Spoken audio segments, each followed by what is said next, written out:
Good morning friends, कैसे आप लोग? फाइन। चलो, वापस कम बैक हो गए। लेक्चर नंबर लेके 2 आ गए हम। लेक्चर नंबर लेके 2, फर्स्ट 11 चैप्टर।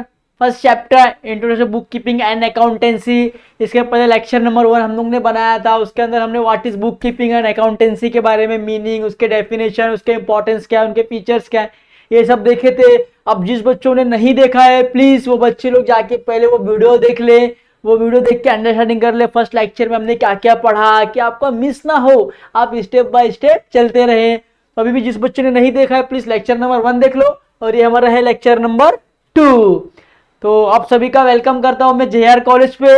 आप सभी ऐसे हंसते रहो, मुस्कुराते रहो, और ऐसी एजुकेशन करते रहो, और लाइफ में अपना अपना गोल अचीव करते रहो। चलो, तो आज हम 11 चैप्टर का फर्स्ट चैप्टर था 11 स्टैंडर्ड का, introduction to book keeping and accountancy.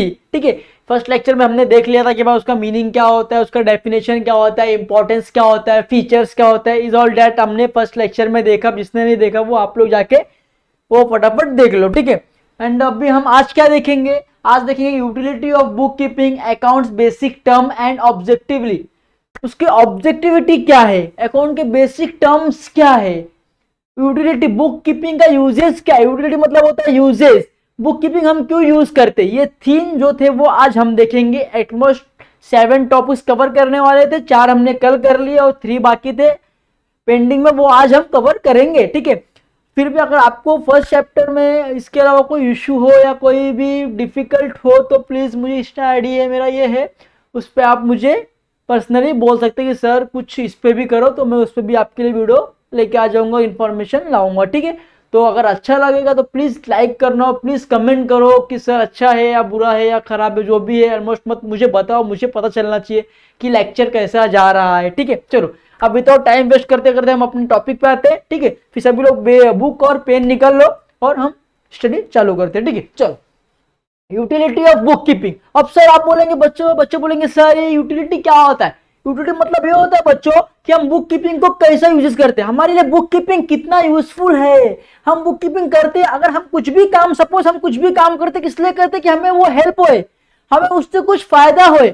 इसी सेम वही चीज समझो कि हम बुक कीपिंग इसके लिए यूज करते हैं कि हमें आगे ये कुछ मदद मिले, उससे कुछ यूजफुल होए। ठीक है, चलो हम देखेंगे utility of book keeping, accounts के कुछ बेसिक टर्म देखेंगे, ऑब्जेक्टिविटी क्या है वो देखेंगे। ठीक है, तो चलो हम देखेंगे पहले यूटिलिटी ऑफ बुक कीपिंग। अब भाई बुक कीपिंग करने से किसको किसको फायदा है, किसको किसको यूटिलिटी मिलनी है बुक कीपिंग से। अब मिलनी है भाई, मिलनी है, किसको मिलनी है? ऑनर को मिलनी है। अब सपोज मैं बिजनेस चालू किया, मैं एक ऑनर हूं, और ऑनर मैंने जब बिजनेस चालू किया, अगर मैंने बुक कीपिंग किया है, अगर मैंने रिकॉर्ड्स को मेंटेन किया है, रिकॉर्ड्स के प्रॉपर ट्रांजैक्शन किया है, तो मुझे बिजनेस को ग्रो करने के लिए, रन करने के लिए इजी हो जाएगा कि मैंने क्या क्या मंगाया है और क्या क्या मंगाना है। मशीन मंगा लिया तो रॉ मटेरियल्स नहीं मंगाया है, वो अगर मैं मेंशन करूंगा मुझे याद रहेगा ना देख के कि भाई मशीन तो आ चुका, मुझे मंगाना क्या है, रॉ मटेरियल्स मंगाना है, मुझे क्या क्या लाना है, क्या क्या लाना है, क्या क्या देना है, क्या क्या करना है। All things are the mention in the book keeping. So bookkeeping is the useful for the owner, for the proprietor. It is a very useful to the proprietor and owner. Okay, bookkeeping करना और bookkeeping का usage अपने honour को बहुत ज्यादा है। ठीक है, वो बहुत यूजफुल है अपने ऑनर्स के लिए, एक बिजनेसमैन को रन करने के लिए अपना बिजनेस। ओके, चलो सेकंड होता है मैनेजमेंट। अब बड़ी बड़ी जो कंपनी के मैनेजमेंट है वो किसके हाथ में रहता है? वो बोर्ड्स ऑफ डायरेक्टर के हाथ में रहता है। अब बोर्ड ऑफ डायरेक्टर तो आ नहीं रहे आपको कंपनी में सामान बनाने या सामान बेचने या सामान ले जाने। ठीक है, अब लेबर अपना काम कर रहा है, मैनेजर अपना काम कर रहा है, सुपरवाइजर अपना काम कर रहा है, इन ऑल दैट फील्ड सब अपना अपना काम कर रहे हैं। बट अगर आप एक बुक कीपिंग बनाएंगे, एक रिकॉर्ड उसमें रिकॉर्ड करेंगे कि आप क्या क्या कर रहे हो और क्या क्या आ रहा है और क्या क्या जा रहा है, तो बोर्ड ऑफ डायरेक्टर उसको पढ़ के, उसको देख के समझ सकते कि आपका बिजनेस किस रनवे में है, हाई लेवल पे है या लो लेवल पे है। हाई लेवल पे रहेगा तो डायरेक्टर्स आपको क्या करेंगे कि इसको और अच्छा कैसे कर सकते हो आप, और बिजनेस को ग्रो कैसे कर सकते हो, कहां से आगे प्लेटफॉर्म पे जा सकते हो, ये आपको डायरेक्टर्स करेंगे। एंड अगर आप लॉस में हो तो आपको वो ट्रीट करेंगे किस तरह आप प्रॉफिट में आ सकते हो, किस तरह लॉस को रिकवर कर सकते हो। तो बुक कीपिंग में बोर्ड ऑफ डायरेक्टर्स को बहुत यूजफुल करती है डिसीजन लेने में। अंडरस्टैंड? चलो अंडरस्टैंड, प्लीज आवाज नहीं आ रहा है, थोड़ा बोलो सर अंडरस्टैंड, मुझे पता तो चलनी चाहिए आपको समझ में आ रहा है वो चीजें। ठीक है चलो, अब क्या हुआ इन्वेस्टर।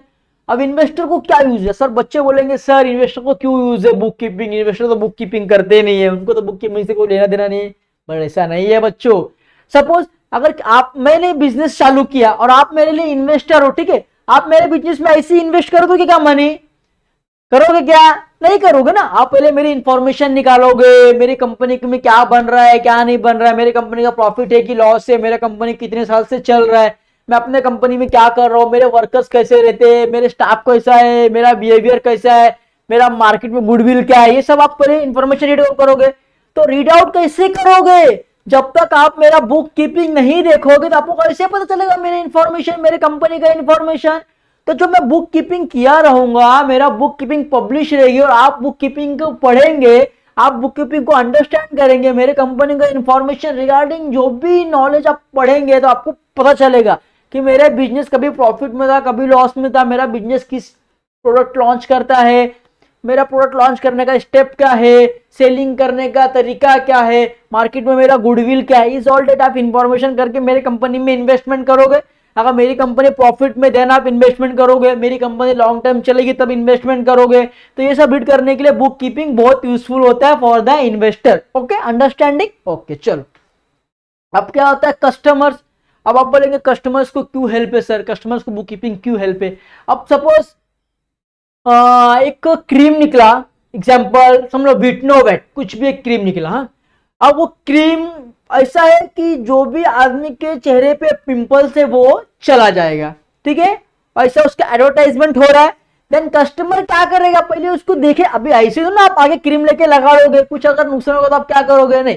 तो कस्टमर क्या करेगा, पहले उसका इन्फॉर्मेशन करेगा, उसके लिए हाँ भाई अच्छा है कि नहीं अच्छा है, यूज करना चाहिए कि नहीं करना चाहिए, ठीक है, इस डाउटकिन कंपनी कितने सालों से चल रही है, उनका सामान कितने सालों से हमारे मार्केट में आ रहा है, लॉन्ग टेबल स्टेबल है या शॉर्ट टेबल स्टेबल है, कैसा क्या है, ये सब कस्टमर रीड आउट करेगा, कंपनी का इंफॉर्मेशन रीड आउट करेगा, कैसा कंपनी है, कंपनी का प्रोडक्ट कैसा है, यूजफुल है नहीं यूजफुल है, लोगों का रिप्लाई क्या आ रहा है, ये सब यूज करके कस्टमर उनके प्रोडक्ट को यूज करना चालू कर देगा। तो बुक कीपिंग इसलिए कस्टमर को बहुत यूजफुल होता है कि उनके जो प्रोडक्ट के इंफॉर्मेशन है वो उसे एनालाइज कर सके, उन्हें पढ़ सके, उन्हें समझ सके। ठीक है चलो, अंडरस्टैंड ना बच्चों? देखो आप कंफ्यूज मत होना, खाली आप चीजों को समझते जाओ, धीरे धीरे लेवल स्टेप बाय स्टेप हम करते जाएंगे, आगे सम भी आएगा, सम भी करेंगे, इससे अच्छा आपको एक्सप्रेशन हो जाएगा। ओके चलो, अब गवर्नमेंट। अब बच्चों बोलेंगे गवर्नमेंट सर गवर्नमेंट को क्या हेल्प है, गवर्नमेंट को क्या बुक कीपिंग से, गवर्नमेंट क्यों इंटरफेयर करेगी? बच्चों गवर्नमेंट इंटरफेयर करेगी ना, क्योंकि आप जब भी कोई बिजनेस स्टार्ट करते हो तो आपको टैक्स भरना पड़ता है। अब टैक्स में कुछ इनकम टैक्स भरना पड़ता है, सपोज इनकम टैक्स, प्रॉपर्टी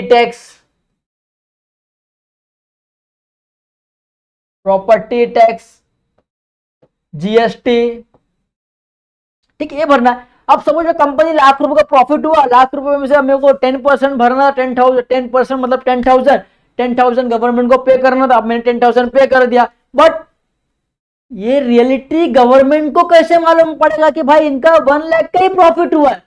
हो सकता है मेरा प्रॉफिट 2 लाख का हो, मैं 1 लाख को छुपा दूं, 1 लाख दिखाऊं ही नहीं गवर्नमेंट को एज द मेरे प्रॉफिट के लिए। बट अगर मैं बुक कीपिंग करूंगा, गवर्नमेंट मेरा बुक कीपिंग चेक करेंगे तो वो पकड़ लेंगे कि भाई बुक कीपिंग में आपने रिकॉर्ड किया 2 लाख हुआ है रिकॉर्डिंग, और आपने हमें 10% 1 लाख पे दिया, 1 लाख का आपने 10% दिया नहीं है, तो ऐसा क्यों किया है? तो गवर्नमेंट को बहुत यूजफुल होता है कि कंपनी का जो भी ट्रांजेक्शन है उसको समझने के लिए, अंडरस्टैंडिंग करने के लिए वो बुक कीपिंग उनका यूज करते।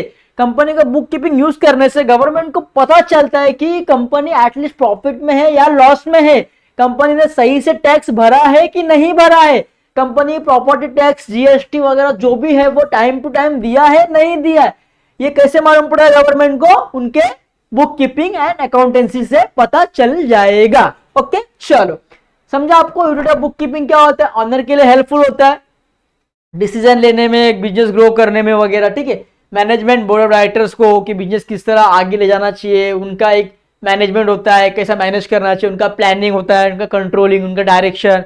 दे ऑल कॉल्ड है मैनेजमेंट। इन्वेस्टर, अब इन्वेस्टर किस बेसिस पे आपके कंपनी में पैसा इन्वेस्ट करेगा, आपका बुक कीपिंग फाइंड आउट करेगा, आपकी कंपनी प्रॉफिट में है, लॉस में है, कितने टाइम से कंपनी चल रही है, आपका स्टाफ कैसा है वगैरह वगैरह, पूरा फाइंड आउट करके आपकी कंपनी में इन्वेस्टर करेगा। ओके, फिर कस्टमर्स, अब कस्टमर्स आपका प्रोडक्ट यूज़ करने से पहले आपका इन्फॉर्मेशन निकालेगा कि आपकी प्रोडक्ट सही है या गलत है, हार्मफुल है या इफेक्ट है, मेरे लिए सही है या नहीं सही है, दूसरे के लिए सही है या नहीं सही है, मेरे इन्वायरमेंट के लिए सही है, मेरे बॉडी के लिए सही है या नहीं सही है, वो सब इन्फॉर्मेशन निकाल के आपका प्रोडक्ट मार्केट में यूज़ करेगा। ठीक है, अब गवर्नमेंट अब जो भी आप इनकम कमा रहे हैं, प्रॉफिट हो रहा है, लॉस हो रहा है, उसका परफेक्ट आप टैक्स गवर्नमेंट को दे रहे या नहीं दे रहे, गवर्नमेंट में इनकम टैक्स भर रहे, जीएसटी भर रहे या नहीं भर रहे, प्रॉपर टैक्स दे रहे या नहीं दे रहे, ये सब कैसे गवर्नमेंट को आपके बुक कीपिंग से पता चल जाएगा। ओके, सपोज चलो ये समझा। अब क्या है अकाउंटिंग के बेसिक टर्म, अब हम देखेंगे अकाउंटिंग के बेसिक टर्म। अब अकाउंट के कुछ बेसिक टर्म होते हैं, ठीक है। सपोज अभी अलग अलग ट्रांजेक्शन होते हैं ना अकाउंट में, तो आपको कुछ अकाउंट में बहुत बेसिक मतलब बहुत इंपॉर्टेंट जो आपको जानना बहुत जरूरी है, क्योंकि आप 11th स्टैंडर्ड में होंगे, आपको पता नहीं होगा 11th स्टैंडर्ड में कि कभी सब नए नए आपको टर्म्स आएंगे, फर्स्ट टाइम आप देख रहे होंगे उसे, तो कुछ ना कुछ आपको मालूम होना चाहिए। इसके लिए मैं लेके आया हूँ यहाँ पे 20 बेसिक टर्म लेके आया हूँ आपके लिए, कि 20 बेसिक टर्म जो इंपॉर्टेंट है वो एटमोस्ट आपको पता हो। सबसे पहला हमारा क्या है, बिजनेस। अब बिजनेस क्या होता है पता हो गया। जब हम कोई भी बिजनेस करते, हम कोई धंधा करते, हम कुछ शॉप खोलते, जैसे कि यही एक मैंगो, अब मैं मैंगो का शॉप खोल दिया, ठीक है, तो क्या हो गया, मेरे लिए बिजनेस हो गया, मैं वहां पे काम कर रहा हूँ, अपना बिजनेस को ग्रो कर रहा हूँ, पैसा कमा के अपना बिजनेस कर रहा हूँ, ठीक है, जहाँ 2-4 पर्सन आके एक बिजनेस करते हैं, ठीक है। चलो अब क्या प्रोप्राइटर क्या होता है, जो बिजनेस करता है उसका ऑनर, उसका मालिक, जो बिजनेस में अपना डिसीजन लेता है, अपना प्रॉफिट रखता है, बिजनेस को मैनेज करता है, is the proprietor, is the owner, ठीक है, इसको बोलते हैं ऑनर। ओके। अब हो गया ट्रांजैक्शन। अब ट्रांजैक्शन क्या होता है सर, ट्रांजैक्शन ये होता है जो भी हम बिजनेस में लेन देन करते, बाइंग एंड सेलिंग करते, जो भी ट्रांजैक्शन करते बिजनेस में, ऐसा कुछ दे रहे कुछ ले रहे, उसका ट्रांजैक्शन, उसको बोलते हैं transaction, buying and selling, money जो आ रहा है, मनी जो जा रहा है, इज ऑल कॉल्ड ट्रांजैक्शन, ठीक है। ये हो गया। अब हो गया कैपिटल। सर कैपिटल क्या होता है, कैपिटल मतलब होता है मनी। जब बिजनेस चालू करने से पहले हम जो मनी देते हैं, बिजनेस को स्टार्ट करने से पहले जो मनी लगाते हैं, उसको बोलते हैं कैपिटल, ठीक है। कैपिटल भी समझ गया। अब होता है ड्राइंग्स। सर ड्राइंग्स क्या होता है, पहली बार सुन रहे ना, तो आप तो सुन रहेंगे कि ड्राइंग्स तो होता है, हाँ ड्रॉ कर दिया हो गया, चलो कलर कर दिया, ऐसा ड्राइंग हो गया, बट ये ड्राइंग सबसे अलग है बच्चों।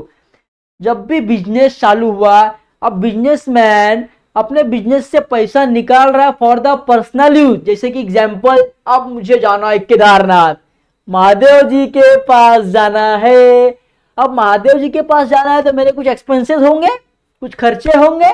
अब मैंने जो भी समझ लो केदारनाथ महादेव जाने के पास मुझे 10,000 रुपया खर्चा हो गया। कितना हो गया, 10,000। अब 10,000 मैंने बिजनेस में से लिया, अपने बिजनेस में से लिया फॉर द पर्सनल यूज, अपने घूमने के लिए लिया, तो वो मेरे लिए क्या हो गया, ड्राइंग्स।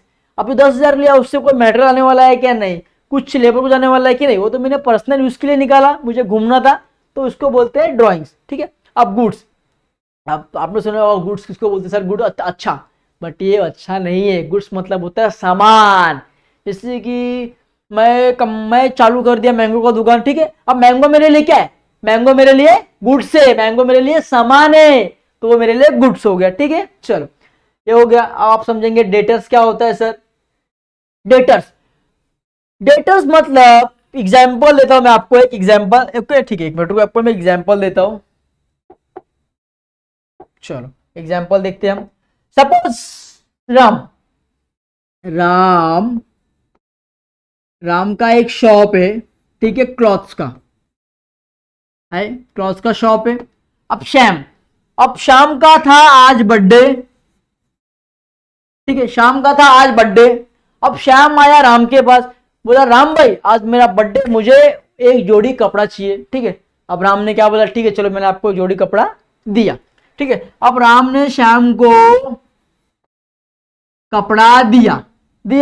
अब दिया तो अब शाम को देना पड़ेगा ना पैसा, जो मनी हुआ शाम को राम को देना पड़ेगा। बट श्याम क्या बोलता है, राम भाई मेरे पास पैसा अभी नहीं है, मैं अगले महीने 10 तारीख को आपका पैसा दे दूंगा। राम बोला चलो ठीक है। अब देखो, अब जब राम ने इसको क्रेडिट पे पैसा दे दिया, जो क्लॉज था वो क्रेडिट पे दे दिया, अब राम और श्याम,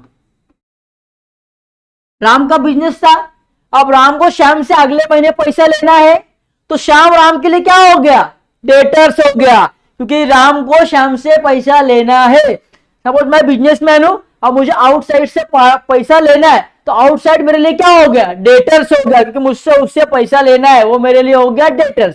समझे डेटर्स क्या होता है, मतलब बिजनेसमैन को किसी से पैसा लेना है तो सामने वाला पर्सन उनके लिए हो गया डेटर्स। ओके चलो समझ गए सब लोग, वापस डेटर्स भी हो गया।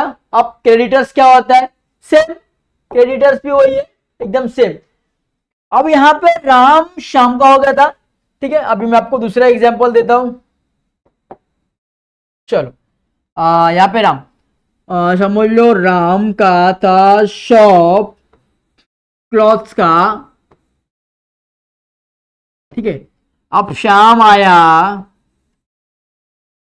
बोला राम भाई मुझे कपड़े चाहिए। राम भाई ने चलो एक जींस दिखा दिया एकदम ब्रांडेड डेनिम का, शर्ट दिखा दिया ब्लैक एकदम फॉर्मल, ठीक है। अब दोनों को ऐड कर दिया, उसका हो गया 1500 रुपए, ठीक है। अब राम ने बोला श्याम भाई आपके क्लॉथ के हो गया 1500 रुपए। अब श्याम क्या बोला, भाई मेरे पास तो 2000 के नोट है। अब राम क्या बोला, अरे 500 तो मेरे पास भी चेंज नहीं है। अब श्याम खाई में था, अब श्याम क्या बोलता है राम को, चलो राम भाई आप ये पैसा रखो, मुझे मैं नेक्स्ट टाइम आऊंगा तो मुझे 500 रुपया रिफंड कर देना, ठीक है। राम बोला इट्स ओके, ठीक है। अब राम को नेक्स्ट टाइम 500 रुपया श्याम को देना है, कस्टमर को देना है, तो श्याम राम के लिए क्या हो गया, क्रेडिटर्स हो गया ना। मैं बिजनेसमैन हूं, मुझे आउटसाइड को पैसा देना है, तो सामने वाला मेरे लिए क्या हो गया, क्रेडिटर्स हो गया। अब मुझे पैसा देना है, मिलने वाला है क्या, नहीं, अब मुझे यहाँ पे देना है, तो राम को पैसा श्याम को देना है, तो श्याम राम के लिए क्या हो गया, क्रेडिटर्स हो गया। अगर बिजनेसमैन को पैसा किसी को देना है तो सामने वाला व्यक्ति उसके लिए क्या हो गया, क्रेडिटर्स हो गया। ओके चलो ये समझ गए आप क्रेडिट। अभी एक्सपेंसेस क्या होता है, एक्सपेंसेस मतलब होता है खर्चा।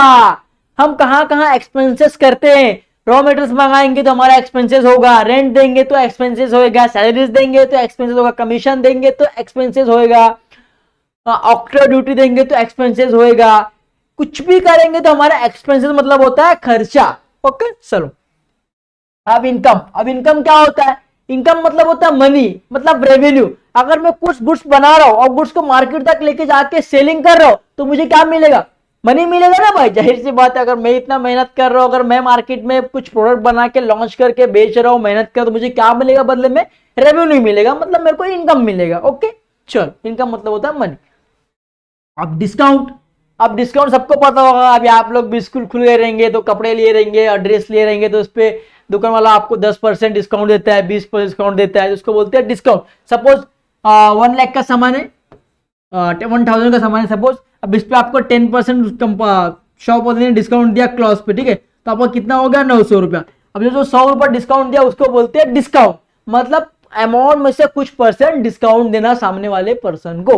ओके चलो अब असेट्स, अब असेट्स क्या होता है, असेट्स होता है प्रॉपर्टी, मतलब मैं बिजनेसमैन हूं, मेरे पास कितना प्रॉपर्टी है, अभी मशीन हो गया, रूम हो गया, जो भी हो गया, मेरे पास मशीन, मेरे व्हीकल्स, मोटर्स, ये सब असेट्स, मेरे पास अपने बिजनेस में कितना असेट्स है, कितना प्रॉपर्टी है, तो असेट्स को क्या बोलते हैं, प्रॉपर्टी, प्रॉपर्टी को असेट्स। ओके चलो अब लायबिलिटी, लायबिलिटी मतलब होता है खर्चा, मेरे पास कितनी लायबिलिटी है, मेरे ऊपर कितनी लायबिलिटी है, मुझे किसको उसको पैसा देना है। सपोज मैं ऑनर था, मैंने बैंक से लोन लिया है, मुझे बैंक का लोन भरना है, मेरे पे कर्जा है ना, तो लायबिलिटी को क्या बोलते हैं, कर्जा बोलते हैं। क्या बोलते हैं, कर्जा। अंडरस्टैंड बच्चों, आवाज नहीं आ रहा है, हाँ आया आया आवाज आया, ओके चलो अच्छा है, आवाज आना भी चाहिए, ठीक है चलो। अब है कंटिजेंट लायबिलिटी। अब लायबिलिटी तो आपको पता है कि सर लायबिलिटी तो कर्जा होता है, हमको किसी को पैसा देना है, बस एक कंटीजेंट लायबिलिटी क्या है, कंटीजेंट लायबिलिटी ये होता है बच्चों कि ऐसा लायबिलिटी जो इन द फ्यूचर हो भी सकता है और नहीं भी हो सकता है। अब बच्चे लोग बोलेंगे सर ये कैसा है, नहीं समझ में आया, हो भी सकता है नहीं भी हो सकता है, कंफ्यूज जो है ना, मैं एग्जांपल दूंगा आप समझ जाएंगे। समझो, सबसे बेस्ट होता है मोबाइल शॉप। ठीक है, आप दुकान पे गए, आपने दुकानदार से एक मोबाइल खरीदा, ओप्पो। अब ओप्पो खरीदा तो ओप्पो में क्या बोले आपको, मोबाइल शॉप वाले बोले कि आपको 1 साल का वारंटी दिया जाएगा या गारंटी दिया जाएगा। ठीक है, अब अगर 1 साल 1 ईयर के पीरियड में जब भी आपके फोन को कोई डैमेज होगा तो कंपनी आपको वो रिकवर करके देगी। बट अगर वन ईयर के पीरियड में अगर नहीं कुछ डैमेज होता है तो कंपनी आपको रिकवर करेगी क्या, नहीं करेगी। तो ऐसी लाइबिलिटी को बोलते हैं कंटीजेंट लाइबिलिटी, जो हो भी सकती है और नहीं भी हो सकती है। अगर 1 ईयर के पीरियड में डैमेज होगी तो वो लाइबिलिटी को पेड करके देंगे, अगर 1 ईयर के अंदर लाइबिलिटी नहीं होती तो वो लाइबिलिटी को पे नहीं करेंगे। मतलब इन द फ्यूचर डैमेज हुआ तो देंगे, नहीं हुआ तो नहीं देंगे। ऐसे लाइबिलिटी को क्या बोलते हैं, कंटिंजेंसीज लाइबिलिटी। ओके चलो डन, श्योर बच्चों, कंफ्यूज नहीं हो रहे हो ना, चलो श्योर हो जाओ। ठीक है, हाँ फिर क्या है, परचेज एंड सेल्स। सबको पता रहेगा कि बिजनेस में एक्चुअली क्या होता है, यही 2 चीजें होती है, तो परचेज होती है या तो सेल्स होती है। परचेज मतलब कुछ सामान को परचेज करना, कुछ सामान को खरीदना, और सेल्स मतलब कुछ सामान को मार्केट तक बेचना। Purchase and sales. ठीक है, चल अब क्या है, प्रॉफिट और लॉस। पता है भाई बिजनेस में तो प्रॉफिट होगा या तो लॉस होगा। प्रॉफिट मतलब अपना एड मनी, लॉस मतलब नुकसान। तो कभी घाटा होगा कभी बढ़त होगी, तो कभी प्रॉफिट होगा कभी लॉस होगा बिजनेस में। ओके चलो, अब क्या, सॉल्वेंट और इंसॉल्वेंट, थोड़ा वर्ड है ना, हार्ड है ना, बट हार्ड नहीं, आप समझ जाएंगे तो बहुत इजी है। ठीक है, इंसॉल्वेंट मतलब, सॉल्वेंट मतलब बहुत ऐसा होता है। सॉल्वेंट पर्सन किसको बोलते हैं पता है क्या, जिसकी असेट्स की वैल्यू आपके लायबिलिटी से ज्यादा है। सपोज मेरी असेट्स की वैल्यू 500 है और मेरी लायबिलिटी 200 है, मतलब मेरी असेट्स की वैल्यू मेरे लायबिलिटी से ज्यादा है, उसको बोलते हैं सॉल्वेंट पर्सन। अगर मेरा जो प्रॉपर्टी है ये 500 की है, मेरे पे खर्चा कितना, सिर्फ 200 ही है, मेरा असेट्स ज्यादा है, तो मैं एक सॉल्वेंट पर्सन हूं। और जिस व्यक्ति का असेट्स कम रहता है, लायबिलिटी ज्यादा रहता है, उसे बोलते हैं इनसॉल्वेंट पर्सन। सपोज मेरा लायबिलिटी बहुत ज्यादा है और मेरा असेट्स, मेरा प्रॉपर्टी बहुत कम है, तो मैं क्या हो गया, इनसॉल्वेंट हो गया। तो सॉल्वेंट और इनसॉल्वेंट में डिफरेंस मालूम पड़ गया। जिसकी एसेट्स की वैल्यू ज्यादा रहती है उसके लायबिलिटी से, उसको बोलते हैं सॉल्वेंट पर्सन, और जिसकी लायबिलिटी ज्यादा रहेगी उसके एसेट के वैल्यू से, उसको बोलते हैं insolvent person. Okay done, sure होना चाहिए। चलो अब क्या आएगा, net worth, assets and liabilities. Net worth, अब कैसा प्रॉफिट, हम बिजनेस कर रहे हैं, 1 ईयर बिजनेस कर रहे हैं, हमारा ट्रांजेक्शन सब कुछ हुआ, हमें अब नेट वर्थ देखना है कि मुझे प्रॉफिट हुआ है कि लॉस हुआ है। ठीक है, अब उसके अंदर क्या होता है, कुछ सामान आएगी कुछ सामान बिकेगी। ठीक है, अब जितना हमारा असेट्स रहेगा, जितना हमारी प्रॉपर्टी रहेगी उतना, और जितना लायबिलिटी उसको माइनस कर देंगे। सपोज प्रॉपर्टी मेरी 1 लाख की है और लायबिलिटी मेरे पास 80,000 की है, तो 1 lakh minus liability, assets minus liability, assets 1 lakh की थी और लायबिलिटी थी मेरी 80,000 की। अब 1 लाख माइनस मैंने किया 80,000, कितना बचा, 20,000। अब 20,000 क्या है मेरे लिए, प्रॉफिट है, मेरा नेट वर्थ है, तो उसको बोलते हैं नेट वर्थ। ठीक है, अब क्या, बैड डिप्स। बैड डिप्स मतलब होता है नुकसान, मतलब इन द फ्यूचर कुछ नुकसान हो जाना। थिफ्ट, सबसे बेस्ट एग्जाम्पल, थिफ्ट चोरी हो जाना, अर्थक्वेक आ जाना, फ्लड आ जाना, कुछ भी नुकसान होना बिजनेस में। सपोज मेरे बिजनेस में मैंने 1 लाख की इन्वेंट्री लाई थी, मशीन लाई थी, वो कुछ दिनों तक चला, बाद में वो चोरी हो गया। वो क्या मेरे लिए, अब मशीन गया, बट अब हमको बिजनेस चलाना तो दूसरा मशीन लाना पड़ेगा।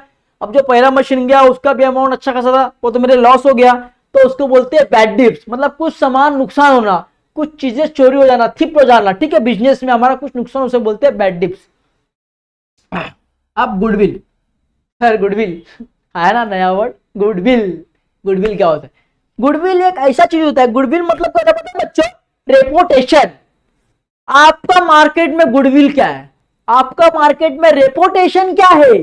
सपोज एग्जांपल दूं आपको एक, आप सभी बच्चों में से आपके सोसाइटी में बहुत से लोग रहते रहेंगे। ठीक है, सब सुबह उठते हैं तो सबसे पहले उनको क्या लगता है, टूथपेस्ट लगता है। ठीक है, एंड आप कभी शॉप पे जाते हैं, आप क्या बोलते हैं, बोलते हैं टूथपेस्ट दो, नहीं बोलते, आप क्या बोलते हैं, कॉलगेट दो। तो कॉलगेट ने अपना गुडविल, अपना मार्केट में रेपुटेशन इतना अच्छा कर दिया ना कि लोग टूथपेस्ट नहीं, लोग कॉलगेट बोलते। तो इसको बोलते हैं गुडविल। आपका मार्केट में रेपुटेशन क्या है, आपका मार्केट में गुडविल क्या है, आपका मार्केट में डिमांड क्या है, समझे। तो कॉलगेट, कॉलगेट का सबसे बेस्ट एग्जांपल था कि लगता है हमें टूथपेस्ट, हम क्या बोलते हैं, हमें कॉलगेट चाहिए, हम कंपनी का नाम बोलते, तो हमें दुकान वाला कॉलगेट देता है, तो कॉलगेट का सप्लाई ज्यादा होता है, तो इसको बोलते हैं गुडविल। ओके चलो, गुडविल भी समझ गए आई होप कि ये जो 20 बेसिक टर्म्स थे आपको मालूम पड़ गया होगा। अगर आपको कोई पूछे, आपके सर्स पूछे, प्रोफेसर पूछे, तो प्लीज ये बताना उनको कि ये इंट्रीज क्या होता है, ये टर्म्स क्या होता है, ठीक है, अंडरस्टैंड। अगर फिर भी आपको नहीं समझा रहेगा तो please I have the request to you कि मुझे इंस्टा पे मैसेज करो, कमेंट करो, या कमेंट बॉक्स पे कमेंट करो, हम एक्सप्लेनेशन वापस करेंगे, ठीक है। चलो, अब लास्ट हमारा टॉपिक से वो है objective of book keeping. Book keeping का ऑब्जेक्टिव क्या है, हमारा उद्देश्य क्या है बुक कीपिंग करने का, हमारा एक मेंटेलिटी क्या है कि हम बुक कीपिंग क्यों करें, क्यों करते हैं, ठीक है। इसके लिए फर्स्ट पॉइंट है keep complete records of all the business transaction, कि ताकि हमारा जितना भी रिकॉर्ड से पूरा कंप्लीट हम अपने बुक कीपिंग में ट्रांजेक्शन का रिकॉर्ड्स कर सके, हमारा all the information all the 1 year, क्योंकि 1 अप्रैल से लेकर 31 मार्च तक हमारा बिजनेस चलता है, उसका कंप्लीट रिकॉर्ड्स हमारे पास हमारे बुक कीपिंग में रहे। Okay understand. ओके चलो, okay transaction are record in systematic manner. अब ट्रांजेक्शन जो भी हो रहा है उसको मैं सिस्टमैटिक रिकॉर्डिंग करूं, परचेस हो रहा है तो परचेस बुक्स में करूं, सेल्स हो रहा है तो सेल्स बुक्स में करूं, परचेस रिटर्न में हो रहा है तो परचेस रिटर्न बुक्स में करूं, सेल्स रिटर्न हो रहा है तो सेल्स रिटर्न बुक में करूं, मतलब जो भी एंट्रीज है वो अपने अपने सिस्टमैटिक मैनर में करूं, कुछ भी गलत ना करूं। अभी जब सामान अगर ट्रांजेक्शन अगर लाख रुपए का हो रहा है तो मैं लाख रुपए करूं, 2 लाख रुपया नहीं करूं, तो सिस्टमैटिक करूं। ओके चलो, अब record of monetary transaction related money. अब जितना भी मेरे मनी से ट्रांजेक्शन हो रहा है, जितना मेरा मॉनेटरी मतलब होता है मनी, जो भी रिगार्डिंग मनी, जो भी पैसे से लेन देन हो रहा है उसका प्रॉपर रिकॉर्ड करूं अपने बुक कीपिंग में, ठीक है, as related to the money. Money को बोलते हैं मॉनेटरी ट्रांजेक्शन। ओके चल, अब अ सर्टेन प्रॉफिट और loss at the end of the year. अब 1 साल बिजनेस किया, बहुत से मेहनत किया, सब कुछ किया, सब कुछ लगा दिया, एंडिंग में मुझे मालूम पड़ेगा कि एटमोस्ट मेरा प्रॉफिट है या लॉस है, तो कैसे मालूम पड़ेगा, बुक कीपिंग से मालूम पड़ेगा ना। जब हम बुक कीपिंग करेंगे, जितना माल आ रहा है वो लिखेंगे, जितना माल जा रहा है वो लिखेंगे, रेंट दे रहे रेंट लिखेंगे, कमीशन दे रहे कमीशन लिखेंगे, वेजेस दे रहे वेजेस लिखेंगे, सैलरीज दे रहे सैलरीज लिखेंगे, ट्रैवलिंग एक्सपेंसेस करें ट्रैवलिंग एक्सपेंसेस लिखेंगे। इसे ऑल डेट जब हम पोस्टिंग करेंगे, इसको एनालाइज करेंगे, समराइजिंग करेंगे, देन हमें मुझे पता चलेगा कि मेरा बिजनेस प्रॉफिट में है या लॉस में है। ओके चलो, मालूम पड़ गया। अब act as an evidence. Book keeping क्या करती है, बुक कीपिंग एक एक्ट, एक एविडेंस है, एक प्रूफ है कि हम कभी भी अपने बिजनेस को शो कर सकते हैं। सपोज 2 साल 3 साल बिजनेस चला, 2 साल बहुत प्रॉफिट हुआ, 1 साल लॉस हो गया। अब लॉस क्यों हुआ हमें मालूम पड़ेगा क्या, नहीं। अगर हम बुक कीपिंग किया रहेंगे तो हम देख के पढ़ के, हाँ हमारे ये गलती की वजह से हमारा बिजनेस लॉस में गया, तो वो एक एविडेंस है, वो एक प्रूफ है कि आप कभी भी बिजनेस को सीन कर सकते हो। ओके समझा। हाँ, इतना ऑब्जेक्टिव था ये। ऑलमोस्ट फर्स्ट 11 बीके चैप्टर जो फर्स्ट है वो ये 7 चैप्टर्स में ही पूरा बेसिक टर्म दिया हुआ है, ठीक है। अब सेकंड चैप्टर आएगा डबल एंट्री सिस्टम, वो भी हम देखेंगे, उसमें सम्स है, हम सम्स करेंगे, उसके मीनिंग एंड डेफिनेशन। अगर नेक्स्ट वीडियो आएगा मेरा लेक्चर नंबर 3, उसमें हम लोग देखेंगे, ठीक है। बाकी ये ऑलमोस्ट जो फर्स्ट चैप्टर था, introduction to book keeping and accountancy in the 11th chapter, 11th standard के फर्स्ट चैप्टर के ऑलमोस्ट सब तो कवर हो गए, ठीक है। अभी जिस बच्चे ने नहीं देखा है तो प्लीज लेक्चर नंबर 1 और लेक्चर नंबर 2 देख लो। आपको जितने बेसिक टर्म्स है, जितना बेसिक इन्फॉर्मेशन है वो मैंने यहाँ पे दिया है। और आप सभी से फिर एक बार बोलना चाहता हूँ कि अगर आपको वीडियो अच्छा लगा तो प्लीज लाइक एंड कमेंट करना, कि और हम लोग इससे और अच्छा वीडियो आपके लिए बना सके। चलो, थैंक्स फॉर द देखने के लिए, जी आपके लिए thanks, thank you so much.